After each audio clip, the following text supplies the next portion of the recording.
Good morning everyone. Welcome back to my channel PCS वाला।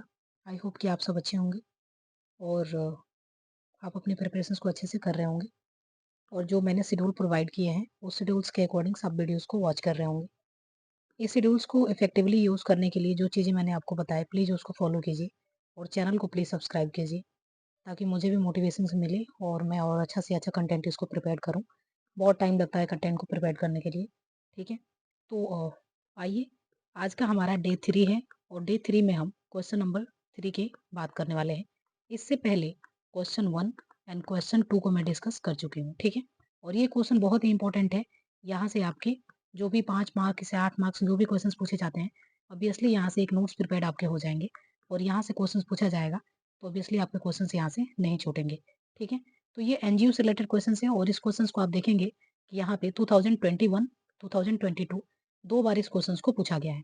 यानी इस क्वेश्चन को रिपीटेड मोड में रिपीटेड थीम्स के अकॉर्डिंग्स आप इसको देख सकते हैं जो कि एनजीओ के ऊपर पूछा गया है। तो हमारा बेसिक रूल जो भी रहा है, सारे क्वेश्चंस को डिस्कस करते टाइम हम इसके बेसिक स्ट्रक्चर्स को देखते हैं। अगर आप इस चैनल पे न्यू है तो ऑब्वियसली आपको ये चीज़ें पता नहीं होगा, सो दैट्स आप चैनल को सब्सक्राइब कर लीजिए ताकि आपको भी ये सारी चीज़ें पता चल जाए, ठीक है। तो सबसे पहले स्ट्रक्चर की अगर बात करें तो 3 पार्ट होता है, इंट्रोडक्शन, बॉडी और कंक्लूजन, ठीक है। अभी तो मैं काफ़ी टाइम से वीडियो से बताते आ रही हूँ कि क्या-क्या चीज़ें आपको करना है। खुद से भी आप आंसर को प्रैक्टिस कर रहे हैं तो इसी फॉर्मेट में ही आप आंसर को प्रैक्टिस कीजिए और किसी भी आंसर के बारे में अगर आपको कुछ भी पता नहीं है, फिर भी आप उस क्वेश्चंस के बारे में थोड़ा-सा टाइम लीजिए और उस क्वेश्चंस के बारे में थोड़ा सोचने की प्रयास कीजिए कि आप वहाँ पे ब्रेनस्टॉर्मिंग के तौर पे क्या-क्या चीज़ें आप लिख सकते हैं, ठीक है? तो सबसे पहले आप यहाँ पे देखेंगे ये और ये स्ट्रक्चर्स हो गए आपके। अब यहाँ पे क्वेश्चंस की डिमांड को समझने के लिए सबसे पहले हम क्वेश्चन को ब्रेक डाउन करेंगे, ठीक है? ब्रेक डाउन कर लेंगे पार्ट्स में ताकि हमें ये चीज़ें रहे कि हमें क्या-क्या चीज़ें लिखना है। तो सबसे पहले यहाँ पे कह रहा है कि discuss the role of non governmental organisations, ठीक है? तो पहला क्वेश्चन ये है और ये प्रोसेस मेकिंग में कैसे हेल्प करता है, दूसरा क्वेश्चन ये है। यानी यहाँ पे हमारा 2 पार्ट्स हैं। पहला जो पार्ट्स है वो कह रहा है कि नॉन गवर्नमेंटल ऑर्गेनाइजेशंस के रोल क्या है और दूसरा जो पार्ट्स है वो कह रहा है कि पॉलिसी मेकिंग में कैसे ये जो है भाग लेता है और कैसे इसको इससे पॉलिसी मेकिंग की जाती है, ठीक है। तो ये चीजें यहाँ पे पूछा जा रहा है, ठीक है। तो आइए सबसे पहले पहले पार्ट को टैकल करते हैं। तो पहले पार्ट को टैकल करने के लिए हमें क्या करना पड़ेगा, तो सबसे पहला जो हमारा काम है वो इसके लिए करना है, discuss the role of non governmental organisation, यानी कि जिसको शॉर्ट फॉर्म में हम एनजीओ के तौर पे देखते हैं, ठीक है। शॉर्ट फॉर्म में इसको क्या बोलते हैं, हम एनजीओ बोलते हैं। अब ये नॉन गवर्नमेंटल ऑर्गेनाइजेशन को आपको क्या करना है, जैसे कि हमारा इंट्रो पार्ट में हम क्या कर सकते हैं, या तो किसी चीज़ के लिए डाटा दे सकते हैं या उसको डिफाइन कर सकते हैं, ठीक है।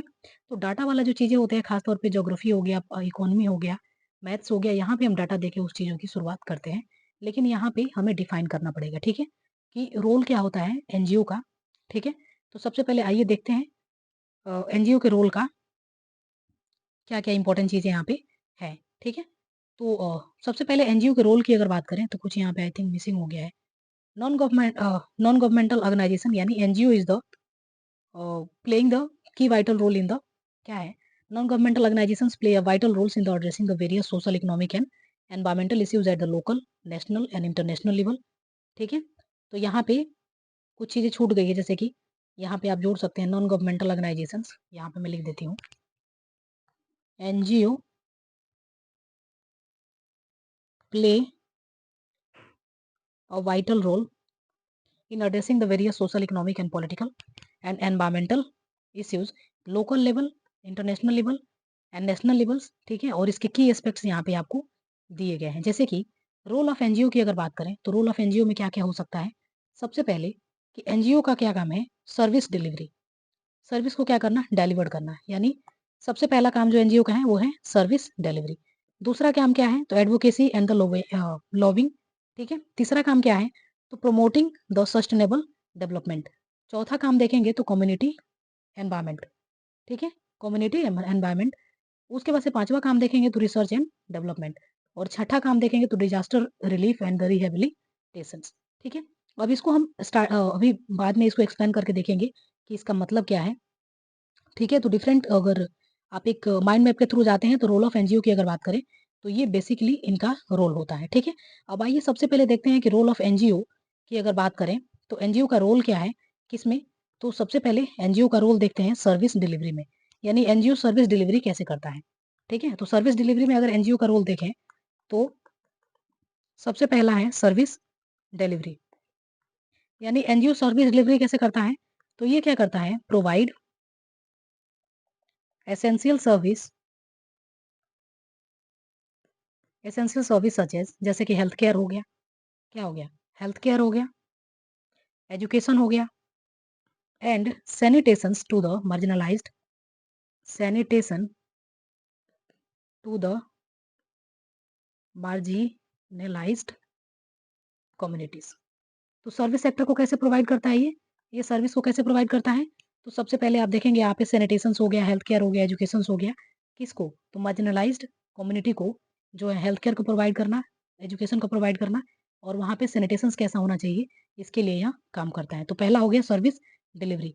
दूसरा चीजें आप देखेंगे तो कम्युनिटी एडवोकेसी एंड लॉबिंग था, एडवोकेसी एंड लॉबिंग।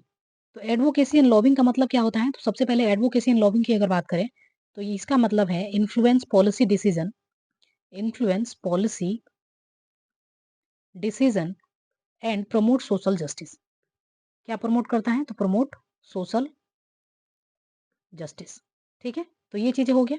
तीसरा हमारा क्या था, तो तीसरा जो हमारा इंपॉर्टेंट जो चीजें था वो था कम्युनिटी एम्पावरमेंट, कम्युनिटी एम्पावरमेंट, यानी कम्युनिटी एम्पावरमेंट कैसे करना है, तो कम्युनिटी एम्पावरमेंट करने के लिए क्या क्या करना पड़ेगा, तो सबसे पहले देखिए कम्युनिटी एम्पावरमेंट की बात करें तो ये क्या करेगा, स्ट्रेंथन, क्या करेगा, strengthen community capacity and community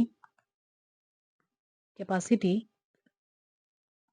and promote self reliance, and promote self reliance. ठीक है, चौथा अगर बात करें तो चौथा हमारा था research and development, research and development में भी इसका क्या है, रोल है। और पांचवा हमारा जो था डिजास्टर रिलीफ एंड रिहेबिलिटेशन। ठीक है, तो यहाँ पे आप देख सकते हैं रोल ऑफ एनजीओ की अगर हम बात करें तो सबसे पहले सर्विस डिलीवरी, दूसरा एडवोकेसी एंड द लॉबिंग, तीसरा है प्रमोशन द सस्टेनेबल डेवलपमेंट, चौथा है कम्युनिटी एम्पावरमेंट, पांचवा है रिसर्च एंड डेवलपमेंट, और छठा है आपका डिजास्टर रिलीफ एंड रिहेबिलिटेशन। ठीक है, ये चीजें हो गया।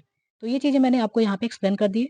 अब कुछ इंपॉर्टेंट अगर टाइप तो यहाँ पे हालांकि पूछा नहीं गया, बट टाइप के बारे में भी आप यहाँ पे देख सकते हैं कि इसके इंपॉर्टेंट टाइप कौन कौन से होते हैं।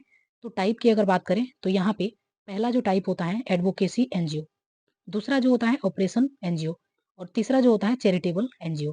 अब ये तीनों होते क्या है, आइए इसके बारे में थोड़ा सा एक्सप्लेनेशन देख लेते हैं कि ये तीन टाइप के एनजीओ कौन कौन से होते हैं और इसके रोल कैसे कैसे होते हैं। अब बात करते हैं सबसे पहला एडवोकेसी एनजीओ। एडवोकेसी एनजीओ का मतलब क्या है, सबसे पहले समझते हैं। एडवोकेसी एनजीओ का मतलब है कि ये फोकस करता है किसके ऊपर, तो focus on promoting policy change, promoting policy change and advocating for the specific cause, and advocating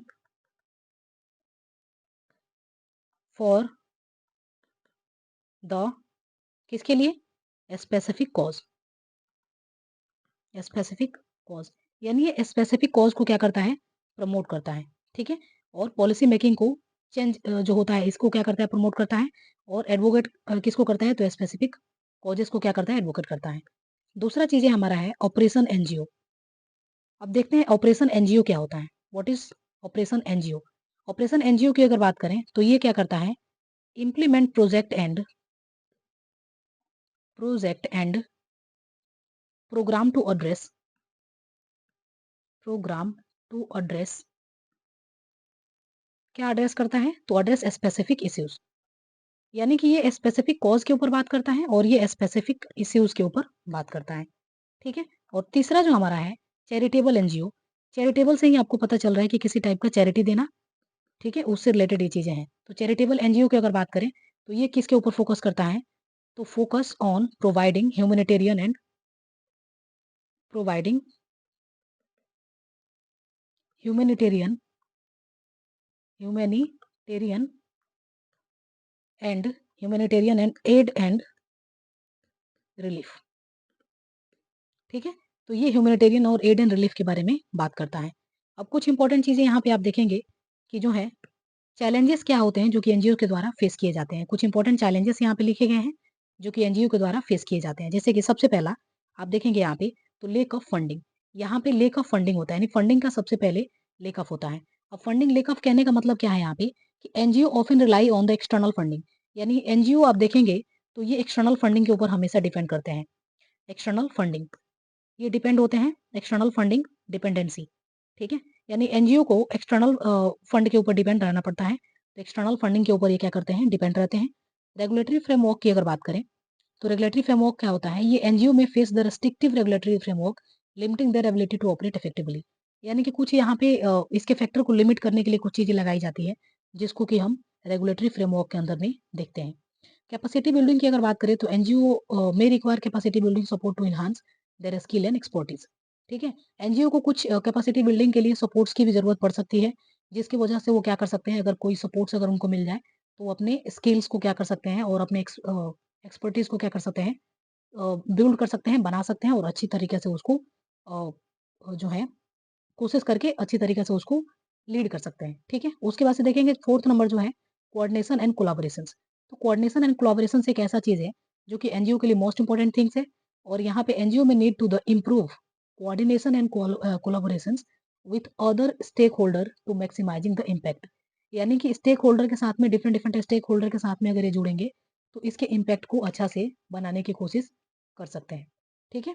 तो ये सारी चीजें यहाँ पे एनजीओ से रिलेटेड है। अब यहाँ पे है जो दूसरा पार्ट इसका था, वो दूसरा पार्ट था कि एनजीओ पॉलिसी मेकिंग में कैसे एनजीओ जो है पॉलिसी मेकिंग कैसे करता है, ठीक है। How to policy making by NGO, ठीक है। तो एनजीओ के द्वारा कैसे पॉलिसी मेकिंग की जाती है, तो एनजीओ के द्वारा जो पॉलिसी मेकिंग की जाती है उसमें सबसे इंपॉर्टेंट जो चीजें हैं, इन्फ्लुएंसिंग पॉलिसी एजेंडा। सबसे पहले क्या करता है ये पॉलिसी एजेंडा को क्या करना, इन्फ्लुएंस करना, इन्फ्लुएंसिंग पॉलिसी एजेंडा। अब इन्फ्लुएंसिंग पॉलिसी एजेंडा की अगर बात करें तो इसमें दो पार्ट्स हैं। सबसे पहला क्या है कि इश्यूज को जब जब तक हम आइडेंटिफाई नहीं करेंगे, आइडेंटिफाई इश्यू, सबसे पहले हमें क्या करना पड़ेगा, आइडेंटिफाई करना पड़ेगा किसको, इश्यू को। इश्यू को हम क्या करना पड़ेगा, आइडेंटिफाई करना पड़ेगा। तो अब उसके लिए हम क्या करेंगे, सेटिंग प्रायोरिटीज, और उसके बाद से हम उसके लिए क्या करेंगे, प्रायोरिटीज को सेट करेंगे। दूसरा है प्रोवाइडिंग एक्सपर्टीज एंड रिसर्च, ठीक है। उसके बाद से हम क्या करेंगे, उसके लिए एक्सपर्टीज और रिसर्च को क्या करेंगे, प्रोवाइड करेंगे। जैसे कि सपोज दैट पहला इसमें होगा कंडक्टिंग रिसर्च, यानी किसी रिसर्च को कैसे करना है तो हम वहां पे क्या करेंगे, कंडक्टिंग रिसर्च यानी रिसर्च को कंडक्ट करेंगे। और दूसरा चीजें हैं प्रोवाइडिंग टेक्निकल एक्सपर्टीज, यानी कि फिर हम क्या करेंगे वहां पे टेक्निकल एक्सपर्टीज को क्या करेंगे, प्रोवाइड करेंगे टेक्निकल एक्सपर्टीज, ठीक है। उसके बाद से advocating for the policy changes, advocating for the policy changes में भी दो इंपॉर्टेंट चीजें हैं, पहला है लॉबिंग, लॉबिंग करना, और दूसरा है कंपेनिंग करना, ठीक है। तो कंपेनिंग करेंगे और लॉबिंग करेंगे, और लास्ट में हमारा है सेलिब्रेटिंग विद द गवर्नमेंट, ठीक है। सेलिब्रेटिंग नहीं होगा यहाँ पे, कोलाबोरेटिंग, कोलाबोरेटिंग विथ गवर्नमेंट, यानी कि गवर्नमेंट के साथ में हम क्या करेंगे, कोलाबोरेट करेंगे। तो गवर्नमेंट के साथ में कोलाबोरेट करने के लिए भी आपको पता है दो पार्ट्स होगा, सबसे पहला पार्टनरशिप और दूसरा कंसल्टेशन। तो पार्टनरशिप हम करेंगे और दूसरा हम क्या करेंगे, जो है कंसल्टेशंस करेंगे, ठीक है।